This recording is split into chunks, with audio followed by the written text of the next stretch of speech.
I taught myself. It's a God-given gift, talent, you know. And anything I've ever done on piano or singing-wise, I taught myself. I didn't get from anybody else. I created my own style.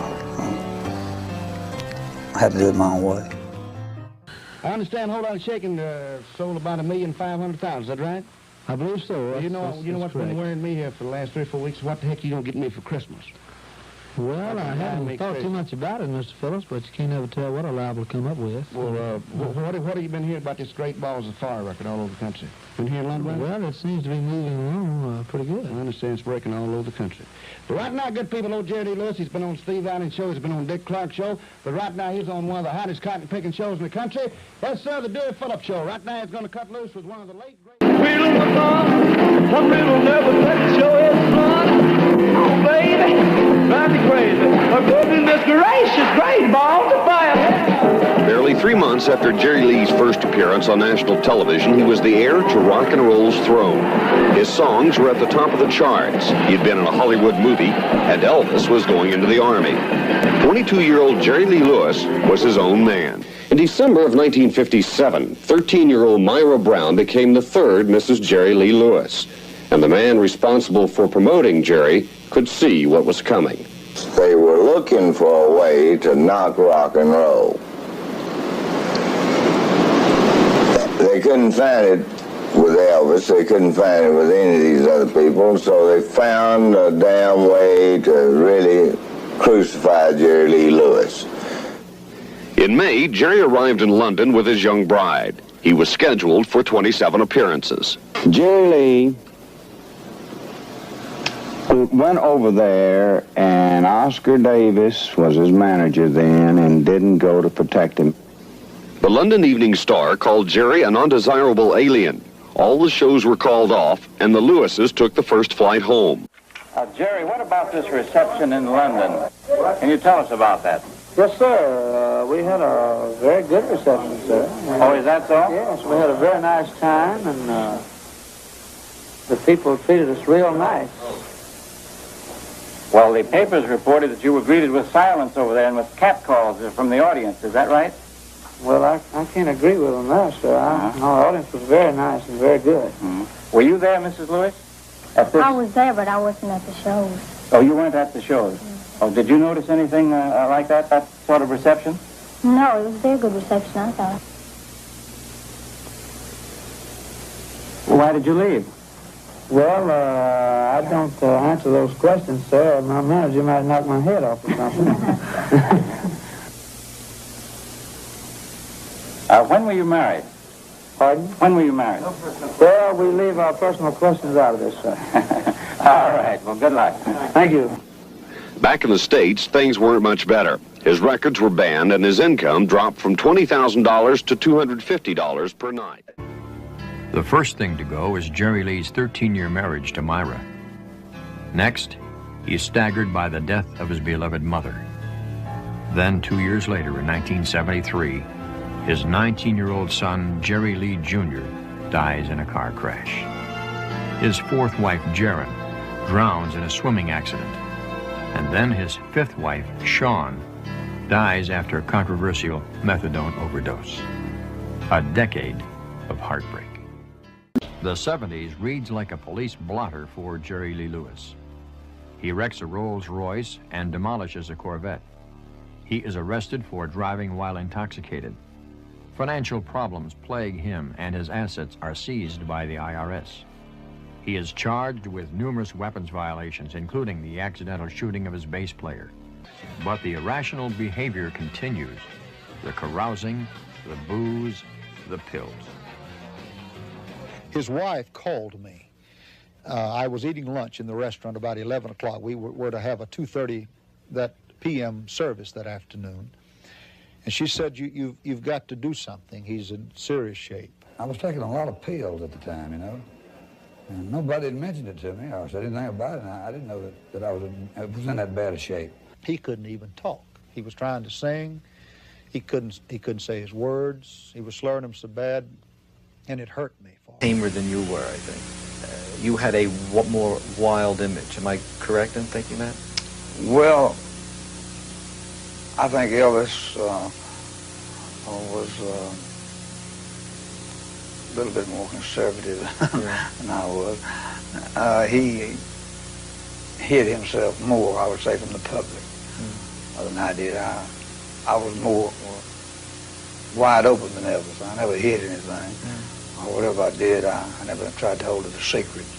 There's one story that is, I read constantly about you, that you went to Graceland, you had a gun, the sheriff comes, takes you away. What is the truth behind that story, if there is any, but what happened? Elvis, in the last days there, he was, well, about 15 times he called me on the phone, you know, and he said, Jerry, I got to see you. It's very important. I'm very depressed, and I want to talk to you, you know, and he'd talk to you bad. And I just couldn't visualize Elvis Presley being down and out, depressed about anything. You know, I shunned him off, and I didn't go, you know. And one night he called me down at the Vapors Club there in Memphis, about a mile or so from his home. And it was about 2 o'clock in the morning, and to admit the truth about it, I was drinking a lot of champagne that night. I don't drink champagne that much. And it made me a little wild, you know. A little bit. And so, yeah, really. And so, to say the least. So I went out and got my Lincoln car, you know. I said, well, I'm going to come down and see you, so I'll be there in a minute, you know. So I walked outside, and Mr. Forbes, Charlie Forbes, who owned the Vapors, he said, Jerry, just a minute, I have a present for you. And he gave me this .38 Dillinger pistol. It was brand new. Had never been fired. I still have it. Never has been fired. And I said, oh, thank you, Mr. Forbes. And I went to put it in my glove compartment. He said, no, put this on the dashboard. If you conceal it in your glove compartment, it's against the law, run you down, it's against the law. But if you put it on your dashboard, not conceal it, it's not against the law. Take it home. I said, okay, well, I forgot I was going by Elvis's house. So you drove by with the gun out? So I drove by there, and the gun was there on the dashboard. And when I turned into Elvis's house, well, the front end of that Lincoln looked like it was a mile long to me. And I misjudged it, and I run into his gate. And he had hired a new guard. Travis wasn't on the gate, his uncle. He had a new guard on the gate. So he come running out there, and I hit the gate, and it was shaking all over like he was doing a show on there, you know. And it was kind of funny to me, I don't know. And he said, well, what do you want? I said, well, Elvis called me and want to see me. He said, yeah, who are you? I said, well, just tell him Jerry Lee's here, you know.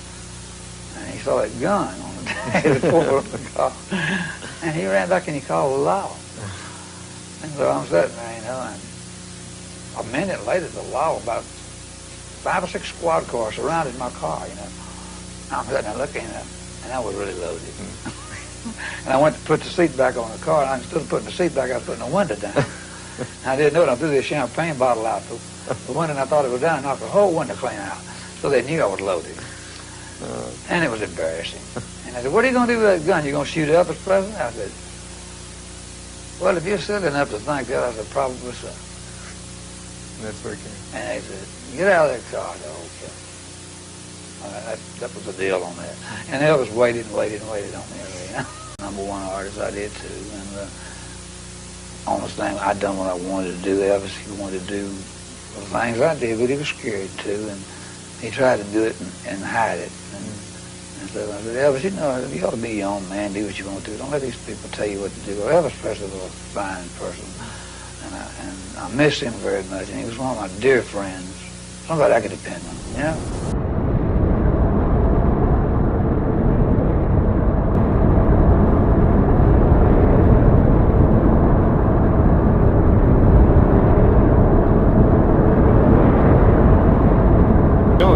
On the show, we want to see for ourselves where all these wonderful Johnson products come from, so we're going to Racine, Wisconsin this week. We'll be seeing all you folks out at the waxworks in a couple of days.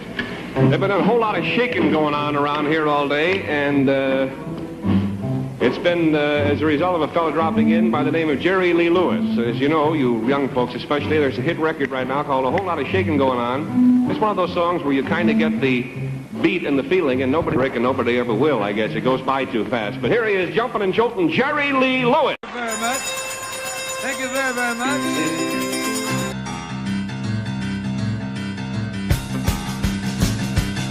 Well, come on over, baby. Whole lot of shaking going on. I said, come on over, baby. Baby, you can't go wrong. We ain't faking. Whole lot of shaking going on. Well, I said, come on over, baby. We got chicken in the barn. Woo, honey.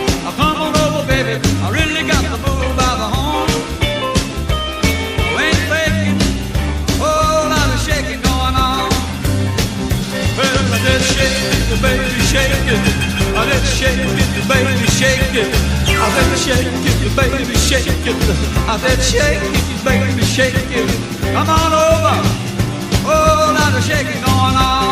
Oh, let's go now.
All you gotta do, honey, is stand in one little spot.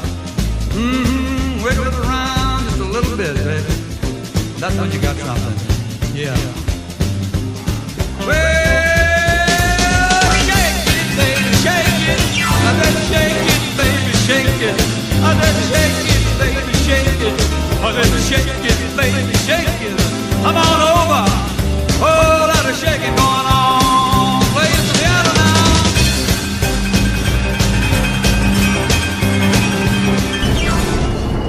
You set your ass out there and you say, let's go. I am doing all I can do, and I'm doing more than any son of a bitch walking on the feet can do now.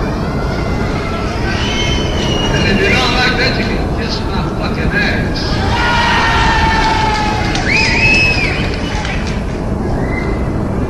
So shut your damn mouth and listen to the music, be glad